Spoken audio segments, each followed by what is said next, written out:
मंत्री केटीआर ने पुराने शहर के विकास की समीक्षा की। उन्होंने कहा है कि हैदराबाद शहर का विकास पहले से ही 4 दिशाओं में हो रहा है। केटीआर ने स्पष्ट किया है कि उनका उद्देश्य शहर को क्षेत्रों और पार्टियों से परिविकसित करना है। मंत्री केटीआर ने कहा है कि पुराने शहर में सड़क नेटवर्क से जुड़े काम तेजी से चल रहे हैं।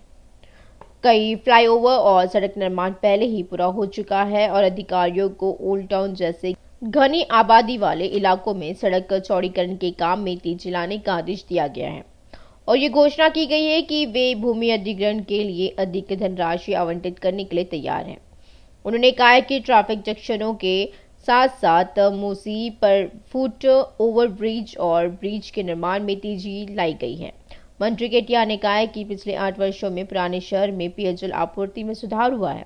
उन्होंने कहा कि हैदराबाद के साथ साथ पुरानी बस्ती में भी बिजली आपूर्ति व्यवस्था में सुधार हुआ है। उन्होंने कहा कि हैदराबाद के साथ साथ पुरानी बस्ती में भी बिजली आपूर्ति व्यवस्था में सुधार हुआ है। केटीआर ने कहा है कि चार मीनार, चौमल्ला पैलेस, मदीना, मक्का मस्जिद, सालार जंग, संग्रहालय और अन्य पर्यटन क्षेत्रों में स्वच्छता के रखरखाव पर विशेष ध्यान दिया गया है। भाजपा प्रदेश अध्यक्ष बंडी संजय ने मंत्रीगुड़ा में हो रही भाजपा कार्यशाला में सनसनीखेज टिप्पणी की है। राज्य के 4 कलेक्टरों पर सीएम केसीआर के लिए संपत्ति हड़पने का आरोप है। धरनी के नाम पर उन चारों कलेक्टरों की जमकर लूटपाट करने के लिए आलोचना की गई। उन्होंने चेतावनी दी है कि उनके मामलों में साक्ष्य जुटा लिए गए हैं और जल्द ही कलेक्टरों के घोटालों का पर्दाफाश किया जाएगा। बांदे ने कहा है कि केसीआर के परिवार को प्रोत्साहन देने वाले कलेक्टर राज्य को लूट रहे हैं। उन्होंने शिकायत की है कि प्रगति भवन में सारा काम उन्हीं 4 लोगों के द्वारा किया जा रहा है और ऐसे लोगों की वजह से राज्य मेहनती आईएएस की बदनामी हो रही है। टीपीसीसी प्रमुख रेवंत रेड्डी ने सीएम केसीआर की आलोचना की। 2001 में केसीआर के परिवार कैसे आए थे, किसी से छिपी नहीं है और आज पर अब हैदराबाद के आसपास फार्म हाउस बना लिया है। मुलुगु जिले के हाथ से हाथ जोड़ी यात्रा चल रही है। उन्होंने आरोप लगाया कि कांग्रेस के शासनकाल में 10 लाख एकड़ जमीन बांटी गई तो बीआरएस सरकार आदिवासियों की जमीन हरित हरम के नाम पर हड़प रही। रेवंत रेड्डी ने कहा है कि 9 साल में 10,000 किसान आत्महत्या कर चुके हैं। केसीआर को किसानों की आत्महत्या के लिए जिम्मेदार ठहराया गया था। उन्होंने आलोचना की है कि बेरोजगार लाभ देने का वादा करने वाले केसीआर ने 1 रुपया भी नहीं दिया। उन्होंने पूछा है कि 2 लाख खाली पदों को क्यों नहीं भरा जा रहा है। उन्होंने विश्वास व्यक्त किया है कि कांग्रेस पार्टी 1 जनवरी 2024 को सत्ता में आएगी। उन्होंने कहा कि कांग्रेस सरकार अगले 1 साल में बंजर भूमि की देखभाल की जिम्मेदारी लेगी। उन्होंने यह भी कहा है कि उन पर मुलुगु में एक आदिवासी विश्वविद्यालय लाने की जिम्मेदारी है। उन्होंने कहा कि तेलंगाना में कल्याणकारी राज्य तभी आएगा जब कांग्रेस सत्ता में आएगी। इस महीने की 10 तारीख को बीआरएस एमएलसी कलवंकुटला कविता चेन्नई आएगी और 2024 चुनाव कौन जीतेगा, एक प्रसिद्ध संगठन द्वारा आयोजित एक कार्यक्रम में वह इस विषय पर एक चर्चा मंच में भाग लेगी। बीआरएस के राष्ट्रीय एजेंडे और देश के विकास पर सीएम केसीआर के विचार इस मंच के माध्यम से बोले जाएंगे। वह रायथू बंधु, दलित बंधु और रायथू बीमा जैसी योजनाओं के महत्व के बारे में भाषण देंगे जो देश के लिए अनुकरणीय है। वह सोमवार को पेश किए गए राज्य के बजट के सामाजिक लाभ और ग्रामीण अर्थव्यवस्था पर सकारात्मक प्रभाव के बारे में बताएंगे। इतना ही नहीं, केंद्र की भाजपा सरकार द्वारा अपनाई जा रही जन विरोधी, मजदूर विरोधी और किसान विरोधी नीतियों पर पानी फिर जाएगा। तेलंगाना के 10 अफसरों को आईएएस रैंक मिली है और जल्दा अरुणाचली ए निर्मला कांति वेस्ले और गूढ़ा श्रीवास्तव, चेक्का प्रियंका, वडुगु चंद्रशेखर, कोरम अशोक रेड्डी, हरिता वेंकट, नरसिम्हा रेड्डी, कात्यानी और नव्यन निकोलस आईसीएस रैंक पाने वाले शामिल हैं। 5 लोगों को राजस्व कोटे में और 5 को गैर राजस्व कोटे में पदोन्नत किया जाता है और यूपीएससी ने जनवरी में दिल्ली में राज्य के अधिकारी के लिए साक्षात्कार आयोजित किया था। दूसरी ओर सरकार ने राज्य में 7 और आईपीएस अधिकारियों को तबादले के आदेश जारी किए हैं। योगेश को साइबराबाद डीसीपी और आर वेंकटेश्वर लू को सीआरडीएससी के रूप में स्थानांतरित किया गया है। रंगारेड्डी की पीसीएसओ, जीआरपी एडमिन राघवेंद्र रेड्डी को डीसीपी, पूजा को वारंगल पुलिस ट्रेनिंग सेंटर का एसीपी, सतीश को डीजीपी ऑफिस का एसीपी और मुरलीधर को वारंगल क्राइम ब्रांच का एसीपी बनाया गया है। राज्य सरकार ने शिक्षक के तबादले को लेकर अहम फैसला लिया है और सरकार ने शिक्षक के तबादले के लिए पूर्व जिले का ध्यान में रखने का निर्णय लिया है। शिक्षा मंत्री सबिता इंद्रा रेड्डी ने कहा है कि राज्य के सर्वोच्च न्यायालय द्वारा दिए गए निर्देशों के अनुसार जिन शिक्षक को सरकारी आदेश 317 में दूसरे जिले में स्थानांतरित कर दिया गया है। उन्हें पिछले वर्षों को ध्यान में रखते हुए शिक्षक स्थानांतरण के लिए आवेदन करने का अवसर दिया जाएगा। उच्च न्यायालय द्वारा दिए गए अंतरिम आदेशों को पृष्ठभूमि में मंत्री ने अपने कार्यालय में शिक्षा विभाग के उच्च अधिकारियों के साथ समीक्षा की और ये पता चला है कि शिक्षकों के तबादले व प्रोन्नति की जो प्रक्रिया शुरू हो चुकी है वह सारी जारी रहेगी और जिन शिक्षकों के जियो 317 के तहत तबादला हुआ है उन्हें इस महीने की 12 से 14 तारीख तक ऑनलाइन आवेदन करने का मौका दिया जाएगा। मंत्री ने कहा कि सरकार ने यह फैसला सभी शिक्षक के समानता प्रदान करने के इरादे से लिया है। सबिता इंद्रा रेड्डी ने कहा है कि 59,000 आवेदन हो चुके हैं और उनकी जांच पूरी की जाएगी। आप नेताओं ने हैदराबाद में आप नेताओं के प्रति केंद्र सरकार ने सर्कुलर रवैये का विरोध किया है। आम आदमी पार्टी के मुखिया दिल्ली के सीएम अरविंद केजरीवाल ने ईडी द्वारा अन्य नेताओं के खिलाफ फर्जी मामले दर्ज करने का विरोध किया है। टैंक तथबंद अब अंबेडकर प्रतिमा के सामने आप तेलंगाना शाखा के तत्वाधान में धरना दिया गया है। आप नेताओं ने ईडी, सीबीआई, आईटी द्वारा केंद्र सरकार के खिलाफ नारे लगाते हुए लगाए गए पोस्टर को जलाया। आप तेलंगाना शाखा की कोर कमेटी के सदस्य डॉक्टर सुधाकर ने आरोप लगाया कि विपक्षी पार्टी के नेताओं के खिलाफ अवैध मामले दर्ज करने के लिए ईडी और सीबीआई एजेंसियों को 1/4 के रूप में इस्तेमाल किया जा रहा है। अरविंद केजरीवाल दिल्ली सरकार को गिराने की साजिश रच रहे हैं। उन्होंने आलोचना की है कि विधायकों को गैर बीजेपी राज्यों में सरकारों को गिराने के लिए लुभाया जा रहा है। उन्होंने कहा है कि आम आदमी पार्टी देश में लोकतंत्र की रक्षा के लिए प्रतिबद्ध है। सुधाकर ने कहा है कि आम आदमी पार्टी के केंद्र विभाग के आदेशानुसार देश भर में ईडी की जांच चलाने के कार्यक्रम के तहत प्रदेश के सभी केंद्रों पर यह कार्यक्रम किया जा रहा है। आरटीसी रंगारेड्डी के क्षेत्रीय प्रबंधक ए श्रीधर ने कहा है कि महाशिवरात्रि मनाने के लिए जुड़वा शहरों में श्रीशैलम के लिए 390 विशेष बसें चलाई जाएगी और उन्होंने बताया कि इस महीने की 16 से 19 तारीख तक Mahatma Gandhi bus station, Jubilee bus station, Dilsukh Nagar bus station, IS Sadan, KPHB, BHL और पॉइंट और शहर के कई अन्य स्थानों से विशेष बसें चलेगी। इस माह की 16 तारीख को 36, 17 को 99, 18 को 99 और 19 को 78 विशेष बसें चलाने का निर्णय लिया गया है और उन्होंने कहा कि बाकी 68 बसें अन्य क्षेत्रों से चलेगी। महात्मा गांधी बस स्टेशन से श्रीशैलम तक वे सुपर लग्जरी के प्रति व्यक्ति 600 रुपये, डिलक्स में 540 रुपये, एक्सप्रेस में 460 रुपये और सुपर लग्जरी में 650 रुपये, डिलक्स में 580 रुपये और डिलक्स में प्रति व्यक्ति 50 रुपये चार्ज करेंगे। शहर के अन्य हिस्सों से एक्सप्रेस में 500। उन्होंने कहा कि आरक्षण की सुविधा पहले ही प्रदान की जा चुकी है।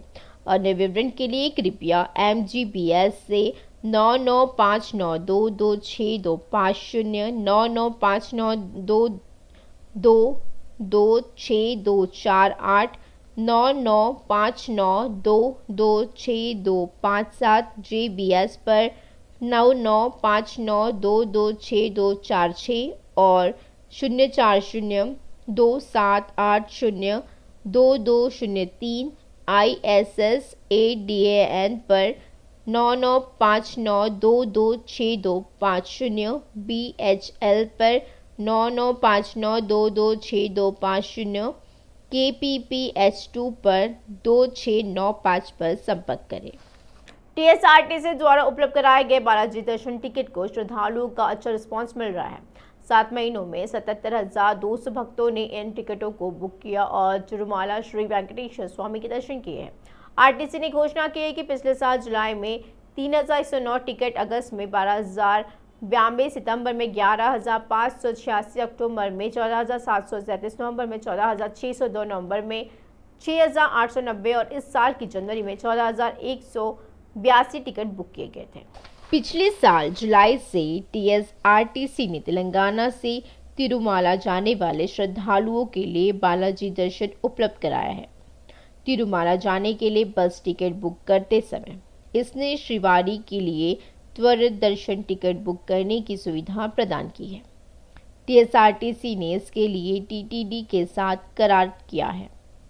TTD द्वारा बालालय महासंरक्षण को स्थगित करने के कारण TSRTC के अधिकारियों ने घोषणा की है कि उन्होंने इस महीने की 23 से 1 मार्च तक अवरुद्ध त्वरित दर्शन टिकटों को फिर से जारी कर दिया है। भक्तों को सलाह दी जाती है कि वे वेबसाइट www.tsrtconline.in पर टिकट बुक करें। अधिकारियों ने खुलासा किया है कि बालाजी दर्शन के टिकट कम से कम 1 सप्ताह पहले बुक किए जाने चाहिए। नए सचिवालय में आग लगने की घटना तेलंगाना हाईकोर्ट पहुंची और प्रजा शांति पार्टी के अध्यक्ष के पॉल ने हाईकोर्ट में जनहित याचिका दायर कर घटना का सीबीआई जांच की मांग की है।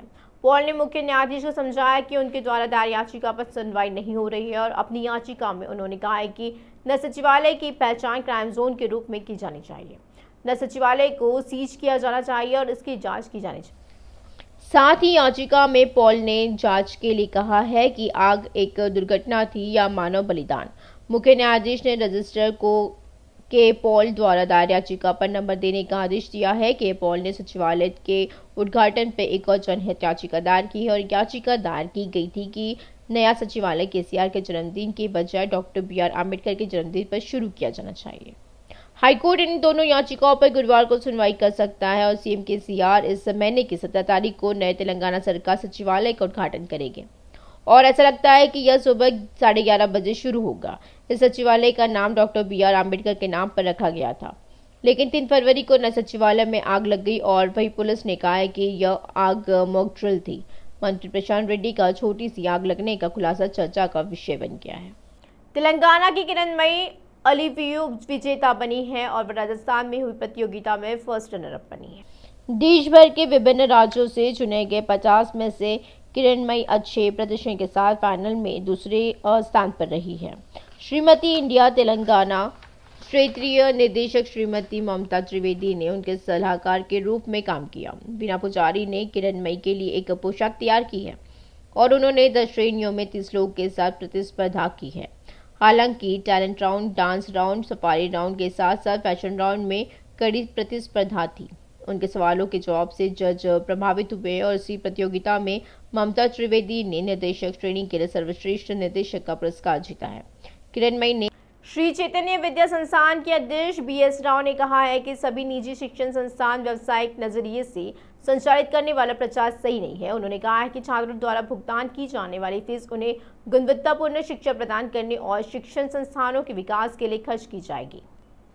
श्री चैतन्य विद्या संस्थान के अध्यक्ष BS राव ने कहा है कि सभी निजी शिक्षण संस्थान व्यावसायिक नजरिए से संचालित करने वाला प्रचार सही नहीं है। उन्होंने कहा है कि छात्रों द्वारा भुगतान की जाने वाली फीस उन्हें गुणवत्तापूर्ण शिक्षा प्रदान करने और शिक्षण संस्थानों के विकास के लिए खर्च की जाएगी। People may feel that it is commercial. Government officials especially, they always feel and they do have 100 eyes on our institutions. Not only us, all private organizations find fault. But one thing I want to say that all are not commercial. Once the students pay the fees, we never feel that that is our money. It is the students' money. After giving all the facilities and quality education, whatever money is left, then only we use that money for the next development of the organization. देश के प्रतिष्ठित शिक्षण संस्थानों में engineering पाठ्यक्रमों में प्रवेश के लिए आयोजित JEE मेंस में पहले दौर के नतीजे लड़के विजयी हुए हैं और नेशनल टेस्टिंग एजेंसी NTA ने कहा है कि 20 लड़कों ने 100% स्कोर। देश के प्रतिष्ठित शिक्षण संस्थानों में इंजीनियरिंग पाठ्यक्रमों में प्रवेश के लिए आयोजित JEE मेंस में पहले दौर के नतीजे लड़के विजयी हुए हैं और नेशनल टेस्टिंग एजेंसी NTA ने कहा है कि 20 लड़कों ने 100% स्कोर। फार्मूला ई रेस इस महीने की 10 और 11 तारीख को हैदराबाद में आयोजित की जाएगी और HMDA के अधिकारी जहां इस दौड़ के लिए इंतजाम कर रहे हैं, वही पुलिस ने कल से यातायात प्रतिबंध लगा दिया है। इससे वाहन चालकों को भारी परेशानी का सामना करना पड़ रहा है। जनता को सचेत किए बिना वे सवाल कर रहे हैं कि इस तरह यातायात प्रतिबंध क्यों लगाया जाता है। इस महीने की 10 और 11 तारीख को होने वाली दौड़ के लिए यातायात प्रतिबंध लगाए जाने पर वाहन चालक रोष व्यक्त कर रहे हैं। ट्रैफिक पुलिस की कार्रवाई से लकड़ी का पुल, खैरताबाद और IMAX के आसपास के इलाकों में भारी जाम लग गया। इस रेस के लिए नेकलेस रोड पर 2.7 किलोमीटर का ट्रैक बिछाया जा रहा है। ट्रैक इस तरह से बनाया जा रहा है कि यह तेलुगु मदर स्क्वायर से NTR गार्डन तक जाता है। यह ट्रैक NTR गार्डन से मिंट कंपाउंड, बरगद के पेड़, IMAX थिएटर और इंदिरा गांधी की मूर्ति तक कुल 17 मोड़ों तक जाता है। मलकाजगिरी थाना क्षेत्र बीजीआर नगर में एक घर के सामने खड़ा दुपहिया वाहन चोरी हो गया। पीड़ित ने स्थानीय थाने में तहरीर दी है। पीड़ित साई किरण की तहरीर के मुताबिक पुलिस ने मामला दर्ज कर जांच शुरू कर दी है और सीसीटीवी कैमरे के आधार पर पुलिस ने पाया है कि मलकाजगिरी यादव नगर में रहने वाले तिरुमल ने वाहन चुराया था। तिरुमल को हिरासत में लेकर पूछताछ के बाद पुलिस ने पाया है कि आरोपियों के खिलाफ 26 मामले दर्ज थे। मलकाजगिरी डीसीपी धरावत जानकी ने बताया है कि आरोपियों के पास से 4 दुपहिया वाहन और 2 ऑटो जब्त कर आरोपी को रिमांड पर लिया गया है। TOEFL ऑनलाइन परीक्षा में सामूहिक नकल के मामले में पुलिस ने पर्दाफाश किया है। पुलिस ने इस मामले में 4 आरोपियों को गिरफ्तार किया है। बहरहाल यह पूरा मामला चला था। गौरतलब है कि यह टॉप रैंक पाने वाले लड़के थे। श्रवण कुमार और आदित्य नाम के 2 छात्र रायदुर्गम में नीट में बीटेक अंतिम वर्ष की पढ़ाई कर रहे हैं। दोनों पढ़ने में बहुत होशियार हैं। दोनों को अच्छे नंबर मिले हैं, लेकिन विदेश में उच्च शिक्षा हासिल करने के लिए GRE और TOEFL परीक्षा देनी होगी। लेकिन ये दोनों छात्र अपने दोस्तों के लिए GRE और TOEFL परीक्षा लिखते थे, लेकिन उन्होंने इस परीक्षा की मदद से पैसे कमाने की योजना बनाई। उन्होंने इन छात्रों को बरगलाने का फैसला किया और अपनी पढ़ाई में सक्रिय नहीं थे और उनमें हजारों रुपए वसूले। आरोपियों ने सोशल मीडिया पर विज्ञापन भी दिया है कि GRE और TOEFL परीक्षा में अच्छे अंक लाएंगे। वे प्रत्येक छात्र से 20,000 रुपए वसूल करते थे और BRI और TOEFL परीक्षा के लिए छात्रों द्वारा घर से भाग लेने और विकल्प लागू किया जाता है। बाद में किशोर और संतोष नाम के 2 आरोपियों ने परीक्षा के पेपर की फोटो खींचकर श्रवण कुमार और आदित्य को व्हाट्सएप के जरिए भेज दी। इसके साथ ही श्रवण कुमार और आदित्य सभी उत्तरों को ध्यान से भरते हैं और किशोर और संतोष को व्हाट्सएप के माध्यम से पेपर भेजते हैं। पुलिस ने बताया कि ऑनलाइन परीक्षा में सामूहिक नकल हो रही है और इसी तरह गुणशेखर नाम का व्यक्ति मेधावी परीक्षा लिखता था। किरण उसकी मदद करती है और लेकिन जब गुणशेखर दिसंबर में अमेरिका के लिए निकले तो उनका फोन किरण के पास ही रहा। नतीजतन गुणशेखर और किरण उस पैसे को साझा कर रहे हैं जो किरण को इस तरह की धोखाधड़ी करने से मिला था। पुलिस ने मामले को लपेटे में रखा और श्रवण कुमार, संतोष, किशोर और किरण नाम के 4 लोगों को गिरफ्तार किया है। आदित्य और गुणशेखर फरार है। पुलिस ने इनकी तलाश शुरू कर दी। शहर के भुवनपल्ली में मंगलवार को एक रियोल्टर की उसके घर में हत्या कर दी गई। पुलिस के अनुसार भुवनपल्ली के दिलकुश नगर निवासी मोहम्मद सिद्दीकी का कथित तौर पर कुछ लोगों के साथ संपत्ति संबंधी विवाद चल रहा था। शाम को कुछ लोग सिद्दीकी के घर पर आए और घातक हथियारों से हमला कर उसकी हत्या कर दी। सूचना पर भुवनपल्ली मौके पर पहुंची और शव को पोस्टमार्टम के लिए गांधी अस्पताल में मोर्चरी में रखवाया और मामला दर्ज है कि पुलिस को संदेह है कि पुराने शहर बरगस में एक व्यक्ति ने योजना बनाकर हत्या को अंजाम दिया होगा। शहर के भुवनपल्ली में मंगलवार को एक रियोल्टर की उसके घर में हत्या कर दी गई। पुलिस के अनुसार भुवनपल्ली के दिलकुश नगर निवासी मोहम्मद सिद्दीकी का कथित तौर पर कुछ लोगों के साथ संपत्ति संबंधी विवाद चल रहा था। शाम को कुछ लोग सिद्दीकी के घर पर आए और घातक हथियारों से हमला कर उसकी हत्या कर दी। सूचना पर भुवनपल्ली मौके पर पहुंची और शव को पोस्टमार्टम के लिए